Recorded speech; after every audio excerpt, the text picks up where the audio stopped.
Το αντικείμενό μας είναι να ρίξουμε μια πρώτη ματιά στα στοιχεία της Eurostat για τις εξαγωγές κρασιού στην Ελλάδα, συμπεριλαμβάνοντας και το Σεπτέμβριο του 2023, τους πρώτους 9 μήνες του έτους.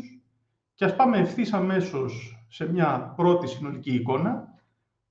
Εδώ βλέπετε και το συνολικό ποσό και την ποσότητα μέχρι και το Σεπτέμβριο του 2023 για τις ελληνικές εξαγωγές, σε όλες τις κατηγορίες που καλύπτονται. Συνολικά η αξία σε σχέση με το αντίστοιχο χρονικό διάστημα του 2022 είναι μέχρι στιγμής 2,3% αυξανόμενη. Η ποσότητα έχει μια μείωση της τάξης του 3,2%. Και αυτή είναι η εικόνα για τις ελληνικές εξαγωγές. Τώρα, πριν μπούμε να δούμε κάποια περαιτέρω στοιχεία και λεπτομέρειες, έχουμε μια γρήγορη πρώτη σύγκριση σε σχέση με τις επιδόσεις κάποιων άλλων ευρωπαϊκών χωρών ως προς τις εξαγωγές τους. Σε κάποιες από αυτές είναι διαθέσιμα και τα στοιχεία του Σεπτεμβρίου, επομένως θα κοιτάμε το ίδιο χρονικό διάστημα που βλέπουμε και για την Ελλάδα. Σε κάποιες άλλες περιπτώσεις είναι τα στοιχεία του Αυγούστου διαθέσιμα, δεν έχουμε ακόμη τα στοιχεία του Σεπτεμβρίου. Πάμε λοιπόν να τις δούμε μία-μία. Στη Γαλλία, η εξέλιξη μέχρι και τον Αύγουστο δίνει μια ανάπτυξη στο κομμάτι της αξίας της τάξης του 1,2% και μια μείωση στην ποσότητα της τάξης του 7,1%. Και πάλι εδώ έχουμε και τα συνολικά στοιχεία.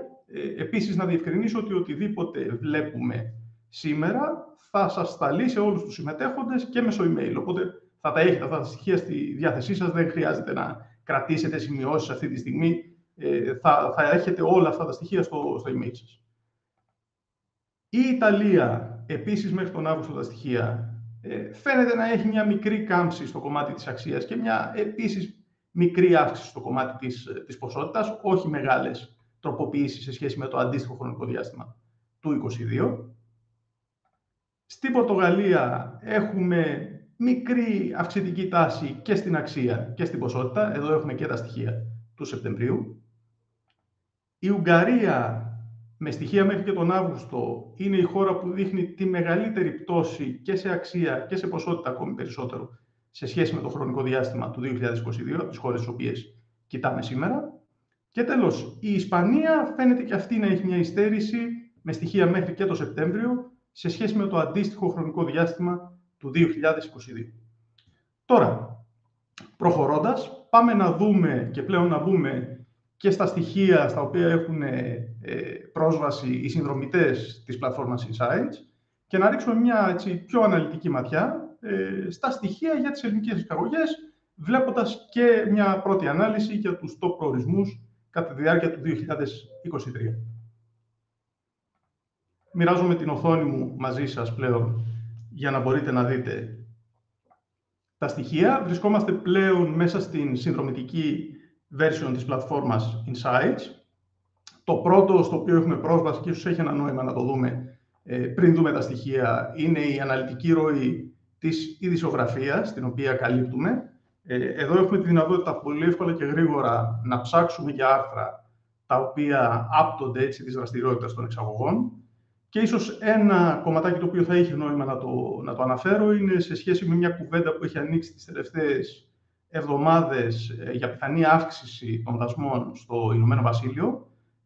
Τα τελευταία νεότερα πριν από 2 μέρες φαίνεται ότι με βάση τις ισχυρές αντιδράσεις που προκύψανε εντός Ηνωμένου Βασιλείου, η κυβέρνηση κατά πάσα πιθανότητα μάλλον δεν θα προχωρήσει σε αυτή την αλλαγή. Αυτό είναι κάτι αρκετά φρέσκο. Θα το αναφέρουμε σίγουρα και στο newsletter της επόμενης εβδομάδας, αλλά μια που είμαστε εδώ και βλέπουμε την πλατφόρμα, νομίζω ότι αξίζει τον κόπο να το δούμε και αυτό. Όπως αντιλαμβάνεστε, εδώ έχουμε μια συνεχόμενη ροή αρθρογραφίας, η οποία καλύπτει έτσι, τα ενδιαφέροντα των εξαγωγικών δραστηριοτήτων. Πάμε όμως ευθύς αμέσως να δούμε τα στοιχεία των εξαγωγών και να πάρετε μια πρώτη εικόνα από την διαθεσιμότητα που υπάρχει για τους συνδρομητές, όπως ανέφερα και πριν. Εδώ έχουμε μια συνολική συνοπτική εικόνα του πώς εξελίσσονται οι εξαγωγές οι ελληνικές το 2023. Στο πρώτο διάγραμμα βλέπουμε αθροιστικά πού φτάνει το σύνολο των εξαγωγών με κάθε μήνα που προστίθεται στα στοιχεία. Με τα στοιχεία και του Σεπτεμβρίου είμαστε λοιπόν σχεδόν στα 77,5 εκατομμύρια. Το περσινό αντίπαλον δέος της συνολικής χρονιάς ήταν κατά τη λιγότερο, ουσιαστικά πιάσαμε τα 99 εκατομμύρια. Η χρονιά, εφόσον συνεχίσει να τρέχει με αυτούς τους ρυθμούς, φαίνεται αρκετά εφικτό να ξεπεράσει το ψυχολογικό όριο των 100 εκατομμυρίων σε συνολική αξία για πρώτη φορά. Εδώ έχουμε και την ανάλυση τη μηνιαία. Οι μπάρες είναι οι φετινές εξαγωγές του 2023 και η γραμμή είναι ουσιαστικά ο πύχης της περσινής χρονιάς για τον κάθε μήνα, και έχουμε και μια συνολική ανάπτυξη με στοιχεία από το 1990 και έπειτα για το πώς εξελίσσονται συνολικά οι εξαγωγές. Υπάρχει περαιτέρω ανάλυση ανακατηγορία, με βάση, όπως λέω πάντα, τις κατηγορίες πρώτου επίπεδου της Eurostat. Το κρασί σπάει σε 3 υποκατηγορίες ανάλογα με το δοχείο στο οποίο μεταφέρεται. Ουσιαστικά έχουμε τις φιάλες, ας πούμε τους ασπούς ή λίγο μεγαλύτερες φιάλες, και πλέον το χύμα σαν τρίτη κατηγορία, ξεχωριστή υποκατηγορία για τον αφρόδι ίνο και ξεχωριστή υποκατηγορία για το μούστο. Έχουμε και εδώ τη δυνατότητα να δούμε την ανάλυση της εξέλιξης της χρονιάς, την ανάλυση των ιστορικών στοιχείων από το 1990 και μετά, και φυσικά να δούμε για κάθε συγκεκριμένη υποκατηγορία πώς έχει εξελιχθεί η χρονιά. Ας πούμε, μια κατηγορία που έχει ένα ενδιαφέρον είναι η κατηγορία του χύμα κρασιού, η οποία και την περσινή χρονιά και φέτος είχε μια πολύ μεγάλη εξαγωγική δραστηριότητα τον Ιούλιο. Πάμε να ρίξουμε μια ματιά στη γεωγραφία, στους προορισμούς, και ας δούμε τα στοιχεία για το 2023. Η γεωγραφία, λοιπόν, η συνολική των ελληνικών εξαγωγών σε επίπεδο αξίας για το 2023 αποτυπώνεται στο χάρτη μας. Εδώ έχουμε την ανάλυση των top 10 προορισμών, των top 10 χωρών στις οποίες καταλήγουν οι ελληνικές εξαγωγές, και για κάθε μία από αυτές τις χώρες, και θα το δούμε για τις top 5 τουλάχιστον, έχουμε τη δυνατότητα να πάρουμε μια εικόνα και για τη συνολική εξέλιξη χρονιά τη χρονιά και για το μείγμα, το προϊόντικό μείγμα των εξαγωγών που κατευθύνονται στη συγκεκριμένη χώρα. Μόλις είδαμε τη Γερμανία, μπορούμε αντίστοιχη εικόνα να πάρουμε για τις ΗΠΑ, ο Καναδάς, μια αγορά η οποία έχει σημαντική ανάπτυξη τα τελευταία χρόνια. Μέχρι στιγμής βλέπουμε ότι σε όλες αυτές τις χώρες ο κύριος όγκος είναι σε φιάλες. Πάμε να δούμε τη Γαλλία. Η Γαλλία παρουσιάζει μια διαφορετική μορφολογία στο μείγμα το προϊόντικό. Στις χρονιές στις οποίες εξελίσσονται καλά τα πράγματα, βλέπουμε ότι υπάρχει ένα σημαντικό κομμάτι χύμα κρασιού, το οποίο κατευθύνεται στη συγκεκριμένη αγορά. Και πάμε να δούμε και το Ηνωμένο Βασίλειο ως πέμπτη αγορά, το οποίο επίσης έχει μια σημαντική ανάπτυξη τα τελευταία χρόνια, επίσης με κύριο προϊόντικό κομμάτι, το κομμάτι των φιαλών. Επιπλέον ανάλυση μπορούμε να έχουμε και στο κομμάτι των μεταβολών, και εκεί βλέπουμε πλέον τις χώρες οι οποίες έχουν είτε ανάπτυξη σε σχέση με το περσινό αντίστοιχο χρονικό διάστημα, είτε μείωση. Στο συγκεκριμένο θα το δούμε στις εισαγωγές, τις οποίες επίσης τις παρακολουθούμε, έτσι, για να πάρετε μια εικόνα του τι είναι διαθέσιμο για τους συνδρομητές. Φανταστείτε ότι και στο κομμάτι των εξαγωγών έχουμε έναν αντίστοιχο πίνακα, ο οποίος συγκρίνει τη χρονική περίοδο του τρέχοντος έτους με τη χρονική περίοδο την αντίστοιχη της προηγούμενης χρονιάς και μας δίνει μια άμεση εικόνα για το ποιες χώρες έχουν αυξητική τάση, εδώ βλέπουμε τις εισαγωγές αντίστοιχα στο κομμάτι των εξαγωγών, ή ποιες χώρες έχουν υστέρηση σε σχέση με τα περσινά νούμερα, σε σχέση με το κομμάτι της δραστηριότητας την οποία παρατηρούμε. Αυτό λοιπόν ήταν μια γρήγορη εικόνα της πλατφόρμας και πάμε να συνεχίσουμε τη συζήτησή μας στο κομμάτι των έτοιμων στοιχείων που έχουμε διαθέσιμα, με μια επιπλέον ανάλυση που έχει γίνει για την παρακολούθηση της μέσης τιμής σε 3 χρονικούς ορίζοντες, όπως λέμε. Παρακολουθούμε λοιπόν τη μέση τιμή του κρασιού, εδώ κοιτάμε όλες τις κατηγορίες μαζί, σε ένα χρονικό παράθυρο 12 μηνών, του τελευταίου, του πιο πρόσφατου εξαμήνου και του πιο πρόσφατου τριμήνου. Βλέπουμε λοιπόν τη σύγκριση μεταξύ των χωρών τις οποίες έχουμε διαλέξει σήμερα να κοιτάξουμε. Και αυτή εδώ είναι μια σύγκριση που, όπως είπα και πριν, συμπεριλαμβάνει όλες τις πιθανές κατηγορίες, τις οποίες είδαμε και πριν εντάχει εντός της πλατφόρμας. Προφανώς η Γαλλία επηρεάζεται σε πολύ μεγάλο βαθμό από τις εξαγωγές αφρόδους και δισαμπάνιας, οι οποίες είναι ιδιαίτερα ακριβές. Έχουμε μια αντίστοιχη εικόνα ετοιμάσει για εσάς και για το κομμάτι των φιαλών, χωρίς το αφρόδες να συμπεριλαμβάνεται εδώ μέσα, άρα καθαρά για το κομμάτι του κρασιού, στο οποίο σε λογική ροής έχουμε αντίστοιχη κατηγοριοποίηση των χωρών, αλλά προφανώς αλλάζουν οι συνολικές τιμές και αλλάζει και η εικόνα που έχουμε ανά περίπτωση.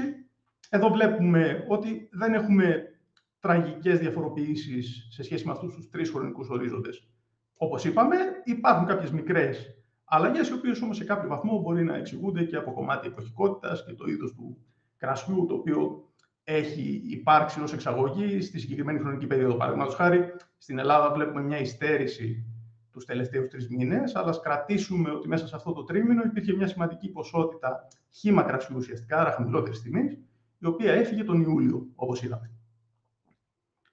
Τώρα, κλείνουμε ουσιαστικά την γρήγορη σύνοψη των στοιχείων. Όπως είπα και πριν, θα έρθει μέσω email το πλήρες κομμάτι για να μπορέσετε να το δείτε. Πήραμε μια γρήγορη εικόνα για τις δυνατότητες που υπάρχουν εντός της πλατφόρμας. Και έχω και 2-3 καινούργια κομμάτια, τα οποία νομίζω ότι σας ενδιαφέρουν στο κομμάτι το εξαγωγικό.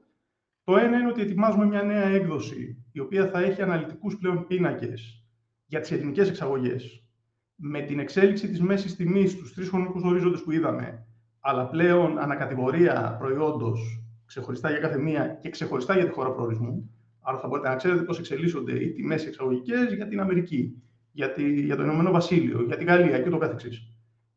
Η αναφορά αυτή θα είναι διαθέσιμη εντός του Δεκεμβρίου. Προφανώς θα είναι διαθέσιμη άμεσα στους συνδρομητές του Insights, αλλά θα έχουμε τη δυνατότητα και για κάποιον που δεν είναι συνδρομητής στην πλατφόρμα να αγοράσει τη συγκεκριμένη έκδοση εφόσον τον ενδιαφέρει. Και αν υπάρχει ενδιαφέρον γι' αυτό, μπορείτε να μας στείλετε άμεσα ένα email για να αρχίσουμε να το προετοιμάζουμε. Το δεύτερο, το οποίο νομίζω ότι έχει ένα ενδιαφέρον για το κομμάτι των εξαγωγών, και μάλιστα έχω και ένα πολύ φρέσκο νέο σήμερα, πριν από λίγο, η Ευρωπαϊκή Ένωση δημοσίευσε κάποιες επιπλέον πληροφορίες για την υλοποίηση της περιβόητης οδηγίας που αρχίζει να ισχύει από τις 8/12. Η ομάδα μας ήδη αναλύει το πλήρες κείμενο και θα έχουμε περισσότερα νέα για όλους σας την επόμενη εβδομάδα. Κρατήστε όμως ότι η λύση την οποία έχουμε αναπτύξει και προσφέρουμε δίνει πολύ ωραίες δυνατότητες για το εξαγωγικό κομμάτι, ουσιαστικά δίνοντάς σας τη δυνατότητα με ένα QR code, με το ίδιο QR code το οποίο υπάρχει στις ετικέτες σας, να έχετε και να προγραμματίζετε ανά πάσα ώρα και στιγμή διαφορετική συμπεριφορά ανά χώρα στην οποία γίνεται το σκανάρισμα. Και να εξηγήσω λίγο τι εννοώ εκεί πέρα. Προφανώς στις χώρες της Ευρωπαϊκής Ένωσης, από τη στιγμή που θα αρχίσει να ισχύει εντός ολίγου η οδηγία, το σκανάρισμα αυτού του QR code θα πρέπει να παράγει ψηφιακή ετικέτα Ευρωπαϊκής Ένωσης. Αυτό είναι ξεκάθαρο. Αλλά σε τρίτες χώρες προορισμού, εκτός της επικράτειας της Ευρωπαϊκής Ένωσης, δεν έχουμε ακόμη τέτοιους περιορισμούς. Επομένως, μπορεί να διαλέξετε να χρησιμοποιήσετε αυτό το QR code για ένα marketing παιχνίδι, για να στείλετε κάποιον σε ένα website ή στα social media ή ακόμη και στην σελίδα του εισαγωγέα σας. Ή μπορεί να διαλέξετε να τρέξετε έναν διαγωνισμό online. Και μάλιστα ακριβώς επειδή δίνουμε δυνατότητα να γίνει τροποποίηση της συμπεριφοράς ανά πάσα ώρα και στιγμή, ο διαγωνισμός δεν ζει SAE, τρέχει και είναι ενεργός για όσο χρόνο θέλετε να τον έχετε ενεργό και τη στιγμή που θα κλείσει ο διαγωνισμός απλώς αλλάζετε τον προγραμματισμό και τροποποιείτε το τι θα κάνει το συγκεκριμένο QR, προφανώς χωρίς να αλλάζουν οι εκτυπώσεις. Οι εκτυπώσεις ήδη έχουν βγει, υπάρχουν εκεί έξω και εσείς απλώς τροποποιείτε το τι γίνεται. Και το τελευταίο, έτσι εν κατακλείδη, και ανοίγω αν υπάρχουν ερωτήματα, διαφορετικά κλείνουμε γρήγορα το σημερινό session. Έχουμε τη δυνατότητα και το κάνουμε ήδη εδώ και αρκετό καιρό και εντός και εκτός Ελλάδας, να παράξουμε οποιαδήποτε εξειδικευμένη αναφορά ή ανάλυση πιθανόν θέλετε, με δεδομένα και στοιχεία από την παγκόσμια εινική αγορά. Είτε έχει να κάνει με εξαγωγές κάποιας άλλης χώρας, που μπορεί να τη θεωρήσουμε ανταγωνιστή ή να δούμε πού πηγαίνουν καλύτερα οι εξαγωγές της, είτε να δούμε οποιαδήποτε διεθνή αγορά, η οποία είναι εισαγωγέας κρασιού. Εδώ παραθέτουμε εντάχει μια σειρά από σχετικά πρόσφατα δημοσιεύματα των τελευταίων 3-4 μηνών από διεθνή μέσα, τα οποία έχουν αξιοποιήσει τα δεδομένα τα οποία τους έχουμε προσφέρει και μας έχουν ζητήσει.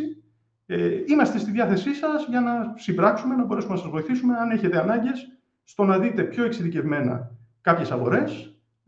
Υπάρχει ακόμη και η δυνατότητα να κάνουμε και ζωντανή έρευνα αγοράς, ακόμη και στην εξέλιξη των τιμών που πιθανόν θέλετε να παρακολουθήσετε σε σχέση με ανταγωνιστικά είτε προϊόντα είτε συγκεκριμένες χώρες κ.ο.κ.